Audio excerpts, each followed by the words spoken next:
नमस्कार, beauty studio मराठीमध्ये पुन्हा एकदा स्वागत। तर थंडी चालू झाली की आपल्याला गरम पाणी, गरम चहा प्यायला खूप आवडतं, कारण बाहेर थंडी असते आणि गरम गरम प्यायला खूप चांगलं वाटतं। पण जर तुम्हाला वजन कमी करायचं असेल तर तुम्ही कोणते कोणते चहा थंडीमध्ये पिऊ शकता ते मी तुम्हाला आजच्या व्हिडिओमध्ये सांगणार आहे।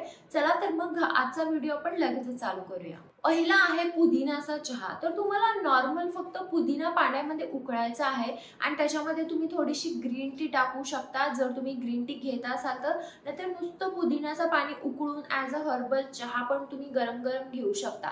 तर ह्याने तुम्हाला इन्स्टंटली फ्रेश पण वाटेल आणि पुदिनाचा हा चहा घेतल्यानंतर तुम्हाला सारखी सारखी भूक नाही लागणार, तुमचं पोट थोडंसं भरल्यासारखं वाटेल। आल्याचा चहा। तर तुम्हाला आलं थोडंसं किसून पाण्यामध्ये उकळायचं आहे आणि ते पाणी तुम्ही पिऊ शकता।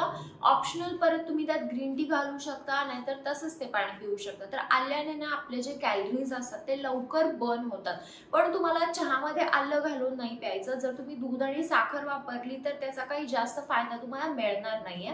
ते जर तुम्ही नुसतं आलं पाण्यामध्ये उकळून ते पाणी पिला किंवा त्याच्यामध्ये थोडीशी ग्रीन टी टाकून पिला तर तुमचे जे कॅलरीज असतील ते लवकर बर्न होतील। तुम्ही उलॉंग टी पण घेऊ शकता। तर उलॉंग चहा जर तुम्ही कधी घेतला असाल तर मला कमेंट बॉक्समध्ये सांगा, हा थंडीसाठी खूप बेस्ट आहे। आणि उलॉंग चहा पण तुम्ही, उलॉंग टी जो असतो तो एक वेगळा चहा असतो, तो देखील तुम्ही थंडीमध्ये वजन कमी करण्यासाठी घेऊ शकता। तुम्ही थंडीच्या सीझन मध्ये ग्रीन टी पण पिऊ शकता। ग्रीन टी सोबत जर तुम्ही थोडी एक्सरसाइज केली तर तुमचं जे वजन असतं ते लवकर कमी येतं। तर ग्रीन टी जर तुम्हाला प्लेन जात नसेल तर तुम्ही घरीच त्याच्यामध्ये फ्लेवर ऍड करू शकता। एक तर तुम्ही वरून लिंबू पिळू शकता, नाहीतर थोडंसं आलं पाण्यामध्ये टाकून, पुदिना पाण्यामध्ये टाकून तुम्ही ते उकळून त्याच्यामध्ये पण ग्रीन टी घालू शकता। जर तुम्हाला प्लेन ग्रीन टी खूप जास्त कडू वाटत असेल तर अशा प्रकारे पण तुम्ही ग्रीन टी घेऊ शकता। जास्वंदचा चहा। तर तुम्ही कधी ऐकलं आहे का की जास्वंदचा चहा पण मार्केटमध्ये मिळतो। तर तुम्ही जास्वंदचा चहा पण तुमचं फॅट लवकर बर्न करण्यासाठी घेऊ शकता।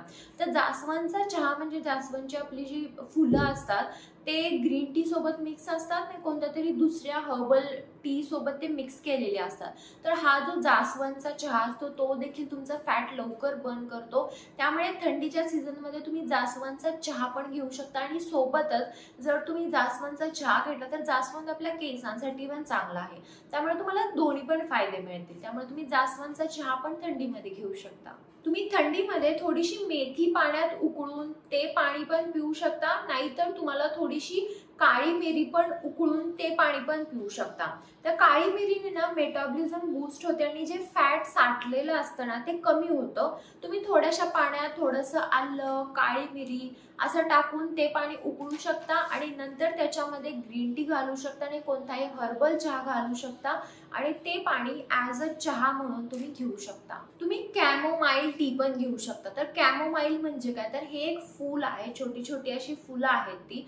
तर जर तुम्हाला रात्री झोप येत नसेल किंवा तुम्हाला जर झोपेचा प्रॉब्लेम असेल, तुमचं माइंड शांत होत नसेल तर तुम्ही कॅमोमाईलचा चहा पण पिऊ शकता। तर कॅमोमाईल देखील आपलं वजन कमी करण्यासाठी मदत करतं आणि सोबतच कॅमोमाईल आपल्या ब्रेनसाठी चांगलं असतं, आपल्या झोपेसाठी, आपल्या मनाला शांत ठेवण्यासाठी कॅमोमाईल खूप बेस्ट आहे। पण कॅमोमाईल तुम्हाला फक्त रात्री घ्यायचा आहे। जेव्हा पण तुम्ही झोपायच्या आधी तुम्हाला कॅमोमाईल चहा घ्यायचा आहे आणि हा चहा पण खूप फायदेशीर आहे। त्यामुळे तुम्ही कॅमोमाईल चहा पण घेऊ शकता। तुम्ही जर कधी हा कॅमोमाईल चहा घेतला असाल तर मला कमेंट बॉक्समध्ये नक्की सांगा। तर हा होता आजचा माझा व्हिडिओ की तुम्ही थंडीमध्ये कोणते कोणते चहा घेऊ शकता याच्याबद्दल। जर तुम्हाला व्हिडिओ आवडला असेल तर व्हिडिओला लाईक करा, शेअर करा आणि चॅनल सबस्क्राईब करायला विसरू नका। चला तर मग आपण लवकरच भेटू एका नवीन व्हिडिओमध्ये, तोपर्यंत काळजी घ्या, बाय।